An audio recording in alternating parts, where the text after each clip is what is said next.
स्वागत है आप सभी का। मैं हूं हिमांशु और आप देख रहे हैं हलचल इंडिया। बेबाक खबर तेज असर। आइए नजर डालते हैं आज की खबरों पर। जानसठ के भलवा में हुए हत्याकांड को लेकर गुस्साए लोगों ने जानसठ खतौली मार्ग पर कई घंटों तक जाम लगाए रखा। मामले की सूचना पर कपिल देव अग्रवाल, क्षेत्रीय विधायक विक्रम सैनी भी गांव भलवा में पहुंचे। जानसठ थाना क्षेत्र के गांव भलवा में गत दिवस बुधवार को भाजपा बूथ अध्यक्ष के पिता श्याम सिंह पुत्र खचेड़ू प्रजापति की दूसरे समुदाय के लोगों द्वारा गला रेत कर हत्या कर दी गई थी, जिसको लेकर गाँव में तनाव बना हुआ था। वहीं तनाव को देखते हुए पुलिस बल गाँव में तैनात कर दिया गया था। हत्याकांड को लेकर गुस्साए लोगों ने कई घंटों तक खतौली जानसठ मार्ग पर जाम लगा दिया। वहीं गुस्साए लोगों ने मांग की है कि मृतक के परिजनों को आर्थिक सहायता के रूप में 50 लाख रुपए की धनराशि दी जाए तथा एक सरकारी नौकरी के अलावा आरोपितों के खिलाफ कार्रवाई करते हुए रासुका लगाई जाए। सूचना पर मंत्री कपिल देव अग्रवाल ने आश्वासन दिया कि आर्थिक सहायता जो भी होगी अधिक से अधिक परिजनों को दी जाएगी, जिसकी व्यवस्था वह कराएंगे तथा सरकारी नौकरी के लिए शासन को पत्र लिखा जाएगा तथा दोषियों के खिलाफ सख्त से सख्त कार्रवाई के साथ रासुका लगाए जाने का भी आश्वासन दिया गया, जिसके बाद जाम खोला गया। खतौली विधानसभा क्षेत्र के विधायक विक्रम सैनी व मंत्री कपिल देव अग्रवाल के अलावा खतौली विधायक विक्रम सैनी और मंत्री कपिल देव अग्रवाल के अलावा राष्ट्रीय प्रजापति महासंघ के जिला अध्यक्ष मनीष प्रजापति, शिवसेना विश्व हिंदू परिषद के पदाधिकारी भी भलवा में पहुंचे। वहीं जाम के समय भारी संख्या को देखते हुए कई थानों की पुलिस पीएसी बल को बुलाना पड़ा। देखिए, मुजफ्फरनगर जनपद के थाना जानसठ भलवा गांव है। यहाँ पर एक हमारे नवयुवक सुशील, उसके पिताजी का असामाजिक तत्वों ने मर्डर किया है। श्याम सिंह मृतक का नाम है और निश्चित रूप से हम सब के लिए बहुत कष्ट का विषय है। सामान्य कोई मौत होती है तो भी हमारी जिम्मेदारी है और हमारे लिए कष्ट का विषय है, पर ये हमारा बूथ अध्यक्ष भी है जिसके पिताजी का मर्डर हुआ है। तो मैंने यहाँ आकर के एसपी देहात, एसपी सिटी, एसएसपी, एसडीएम सबसे बातचीत की, डीएम से बातचीत की, शासन से बातचीत की है और इसके लिए जो यथासंभव सरकार से मदद होगी उसके लिए हमने बातचीत की है। और जो हत्यारे हैं वो कुछ लोग जिनके नाम FIR दर्ज हुई है ये पकड़े गए हैं, उनकी जाँच होकर लोग जेल जाएंगे। उसके अतिरिक्त भी अन्य लोग जो नामजद हैं उनके खिलाफ भी कार्रवाई होगी। परिजनों की क्या मांग है सर? परिजनों मांग तो स्वाभाविक रूप से होती है कि गिरफ्तार हों, उन पर रासुका लगे और वो हमने उसके लिए घोषणा कर दी है। उस पर रासुका भी लगेगी, ये बात SSP ने कही है, उससे बातचीत हो गई है। और उसके अतिरिक्त भी पारिवारिक मुआवजा जो शासन से अनुमन्य है उसको दिलाए। मंत्री जी, आर्थिक मदद की कितनी योजना की आपने यहाँ? अभी हमने घोषणा नहीं की है, लेकिन 5 लाख रुपया जो बटाईदार के नाते, किसान के नाते उसको मिलती है, उसकी संस्तुति शासन में चली गई है, पैसा इसका आ जाए। भाजपा नेता की गला रेत कर हत्या हुई है, क्या मामला है? गांव भलवा में, जानसठ थाना क्षेत्र के गांव भलवा निवासी श्याम सिंह प्रजापति की हत्या असामाजिक तत्व व विशेष समुदाय के लोगों द्वारा की गई है। बहुत ही दुखद घटना है और ऐसी घटना जो ये घटना घटी है इसकी जिम्मेदार पुलिस है। पुलिस की लापरवाही की वजह से ये घटना घटी है, क्योंकि इन लोगों ने काफ़ी सुनने में आ रहा है कि इन लोगों का पुराना विवाद भी था और कई बार ये इन लोगों के खिलाफ जो श्याम सिंह प्रजापति हैं इनके परिजन कई बार इन लोगों के खिलाफ थाने में तहरीर भी दी। लेकिन अगर पुलिस उस तहरीर के हिसाब से पहले ही उन लोगों पर कार्रवाई कर देती तो शायद ये इतनी बड़ी घटना ना घटती। इसकी पूर्णतः जिम्मेदारी और इस लापरवाही, पुलिस की लापरवाही ही इसका नतीजा है कि ऐसी घटना घटी है। और अभी तक पुलिस ने कोई भी 5-6 लोग शायद इसमें नाम दर्ज हैं और अभी तक पुलिस के हाथ खाली हैं। कोई भी अपराधी को पकड़ने में पुलिस अभी तक नाकाम साबित हो रही है। और आप देख रहे होंगे कि भाजपा सरकार में जगह जगह प्रजापति समाज के लोगों पर, अति पीड़ित समाज के लोगों की हत्या की जा रही है, उनका शोषण किया जा रहा है और उन्हें परेशान किया जा रहा है। ये भाजपा सरकार में किया जा रहा है। और आज पीड़ित भलवा गांव के पीड़ित परिवार इतना डरा हुआ है, इतना सहमा हुआ है कि वे पलायन करने को मजबूर हैं। वे पलायन करना चाहते, वे उस गांव में रहना नहीं चाहते। ये भाजपा की योगी सरकार की नाकामयाबी है। हिंदू हितैषी बताने वाली अपने आप को ये भाजपा सरकार, उनकी सरकार में अति पीड़ित समाज के लोगों को पलायन करने को मजबूर होना पड़ रहा है। और अगर जल्द ही इसमें पुलिस द्वारा उचित कार्रवाई नहीं की जाती तो किस प्रकार? देखिए, आपने देखा होगा कि अगर यही घटना किसी दबंग समाज के व्यक्ति के साथ घट जाती तो आज बीजेपी के बड़े बड़े मंत्री, बड़े बड़े विधायक, सांसद, नेता आज उस पीड़ित परिवार के घर होते। लेकिन अभी तक किसी भी जनप्रतिनिधि ने उसके घर, पीड़ित परिवार के घर जाना गंवारा नहीं समझा। ये बहुत ही बड़ी घटना है। और इस घटना को भी सरकार ऐसे हाथों से ले रही है कि हमें वोट बैंक के रूप में, आज भी वोट बैंक के रूप में मान रही है और कोई कार्रवाई अभी तक इस मामले में नहीं हो रही है।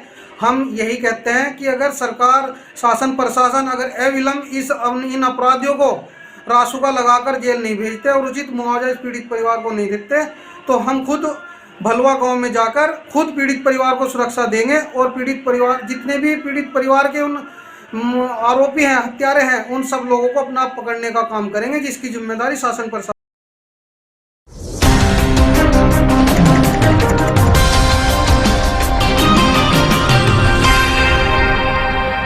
जानसठ कोतवाली क्षेत्र से फरार चल रहे बलात्कार के आरोपी के खिलाफ कोर्ट ने 82 की कार्रवाई की है। हाजिर नहीं हुए तो उसके खिलाफ 83 की कार्रवाई करते हुए घर की कुर्की की जाएगी। जानसठ कोतवाली क्षेत्र के मकसूदाबाद निवासी राजेश उर्फ मोन्टू पुत्र सोमपाल के खिलाफ जानसठ थाने में गंभीर धाराओं में मुकदमे दर्ज है। पुलिस के कई बार दबिश देने के बाद भी राजेश कोर्ट में हाजिर नहीं हो रहा। कोर्ट ने उसके खिलाफ गैर जमानती वारंट जारी किया था। उसके बाद भी हाजिर न हो पाने पर अभियुक्त के खिलाफ अदालत द्वारा 82 की कार्रवाई की गयी।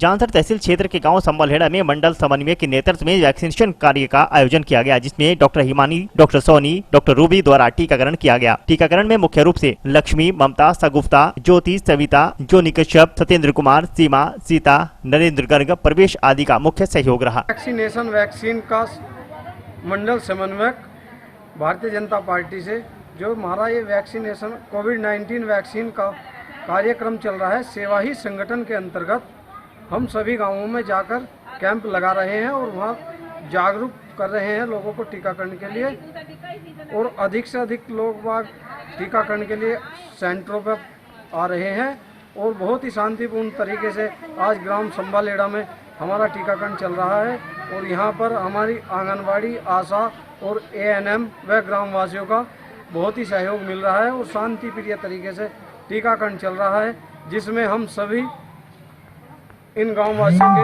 बहुत ही आभारी हैं। तो आज कितने लगभग लाभार्थियों को लगा होगा टीकाकरण?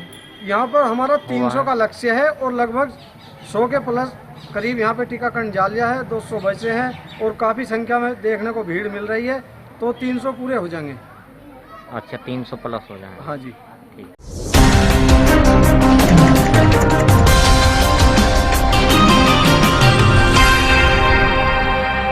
मुजफ्फरनगर के जानसठ विकासखंड के गांव हाशमपुर के ग्रामीणों ने गांव सचिव व एडीओ पर लाखों रुपए के विकास कार्यों के नाम पर गबन करने का आरोप लगाते हुए उप जिलाधिकारी से मामले की शिकायत की है, जिसके बाद गांव में जांच टीम पहुंची। टीम ने सचिव को ग्रामीणों के सामने बैठाकर घोटाले के बारे में पूछताछ की तथा विकास कार्यों की जाँच पड़ताल की। गुरुवार को हाशमपुर गाँव में घोटालों की जाँच करने पहुंची टीम में शामिल एडीओ विकास यादव, विकास खंड अधिकारी संत प्रकाश, जय चंद्र सिंह ने ग्रामीणों के साथ प्राथमिक विद्यालय परिसर में बैठकर वार्ता की। इस दौरान टीम ने ग्राम सचिव या एडीओ पर लगाए गए आरोप के मामले में सचिव निशांत त्यागी को ग्रामीणों के सामने बैठाकर विकास कार्यों के बारे में जानकारी ली, लेकिन सचिव यहां पर सही प्रकार से जानकारी नहीं दे सका, जिसके बाद टीम ने विकास कार्यों की जांच के लिए मौके पर जाकर जांच की, जहां पर सामुदायिक शौचालय, वाटर आरओ, पेंटिंग, पुताई, साफ सफाई, पंचायत घर में कुर्सी, मेज तथा अन्य निर्माण कार्यों की जाँच की गयी। ये हाशिमपुर का मामला है, कई दिन से ये प्रकरण में आ रहा है। तो यहाँ जो काम कराए गए हैं तो गांववासी ने शिकायत की थी कि ये काम नहीं हुआ, कई काम बताए, तो उनको अभी मैंने कामों को देख लिया। इसमें जो उचित कार्रवाई होगी वो मैं। जांच में क्या पाया गया सर? अभी जांच क्या एक्चुअल में देखा है हमने, और वहाँ जो है जिले पे इनकी जो है पूरी कार्रवाई लिख के भेजेंगे। वहाँ से जो डिसीजन होगा, निर्णय होगा, जिस पर कार्रवाई होनी होगी वो जिले स्तर से की जाएगी। क्या कार्रवाई की जाएगी सर? जो भी कार्रवाई इनके नियमानुसार कार्रवाई है या विभागीय कार्रवाई समिति की जाती है, जो भी है वो वहाँ से नियमानुसार की जाएगी। ठीक। तो साहब अभी आए थे, उन्होंने एडीओ साहब का और सेक्रेटरी जो हमारे सचिव क्या नाम है उनका, निशांत त्यागी हैं, उन्होंने जो इसमें घोटाला कर रखा है लगभग 20-25 लाख रुपए का, उसमें रिगार्डिंग वो जांच करने के लिए आए थे। तो उस जांच में लगभग उन्होंने अपना निशांत त्यागी और एडीओ मुकुट राज को उन्होंने गिल्टी पाया, और उन्होंने हमें अभी हमसे वादा करके गए हैं कि हम उनके खिलाफ उचित कार्रवाई करेंगे। और हमने उनके सामने जो भी उन्होंने जो शिकायत थी उनके सामने दिखाई, तो उसमें उन्होंने देखा कि मौके पर कुछ हुआ ही नहीं है। बाकायदा उसमें उन्होंने एक्सेप्ट किया है इस बात को कि मौके पर कुछ नहीं हुआ है। कितने पैसों का गमन है? लगभग उनका अभी तक जो गमन पाया गया है 10-12 लाख का तो कंफर्म हो ही गया है। इसके अलावा जो और रिपोर्ट है जो हमारे प्रधान जी ने भी लगा रखी है, और बाकी उसमें मिल जाएगा। जो आज जांच हुई है उसमें क्या हुआ? आज इसमें जांच में 2,14,000 रुपये का एक बिल था जो टाइलों के नाम से था, वो फर्जी बिल था। उसमें भी आनंद फानंद में कुछ टाइलें लगा रखी हैं, और 1,88,000 का जो पाठशाला नंबर 2 है उसका भी बिल था, वो भी फर्जी पाया गया। इसके अलावा 75,000 जो गुलाबे दाबने का है, जो रास्ते में पानी वानी भरा रहता है कुट्टी के रास्ते में, तो उसका भी बिल था, वो भी फर्जी पाया गया। और इसके अलावा पंचायत भवन है उसके अंदर वॉल पेंटिंग और कुर्सी, मेज़, टेबल, अलमारी, इन सब चीज़ों की एक बिल है जो 1,38,000 रुपये का लमसम है, वो भी फर्जी पाया गया। मौके पर कुछ नहीं है। और कुछ चैनल ऐसे हैं जिनका रीबोरिंग दिखा रखा है, अभी तक इन्होंने एक भी नल का रीबोरिंग नहीं कराया। मौके पर आके चेक भी कर लिया है उसमें, तो रीबोरिंग तो मिला नहीं है। हालांकि उन्होंने सेक्रेटरी साहब ने एक नल के बारे में जब पूछा तो बोला कि ठीक कराया था। ठीक कराने में और रीबोरिंग में फ़र्क होता है। ठीक कराने में 5,000 का खर्चा हो सकता है, रीबोरिंग में तो 36-37,000 से ऊपर के बिल लगे हुए हैं इनके।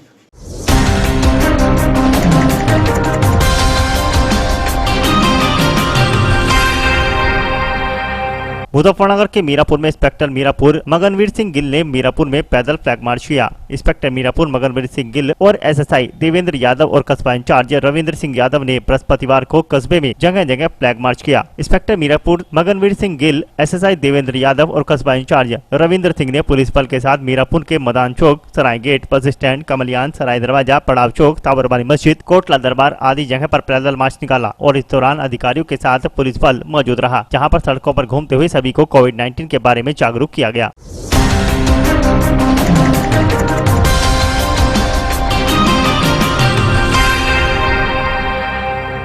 आज के बुलेटिन में इतना ही। कल फिर होंगे हाजिर कुछ नई और ताजा खबरों के साथ। देखते रहिए हलचल इंडिया, बेबाक खबर तेज असर।